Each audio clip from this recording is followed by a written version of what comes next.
Hi everyone, in this video I'm going to show you how you can change your screen timeout settings on your phone.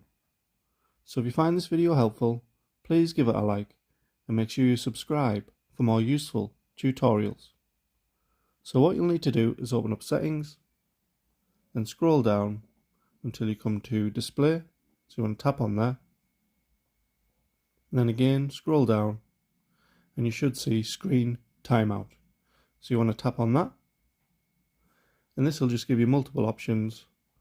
So you can set it to 15 seconds all the way up to 10 minutes. You can also have an additional option of keep screen on while viewing, keep the screen on while you're looking at it, using the front camera to detect your face. So you can obviously either toggle that on or off. And that's how you can change your screen timeout settings on your phone. Thanks for watching.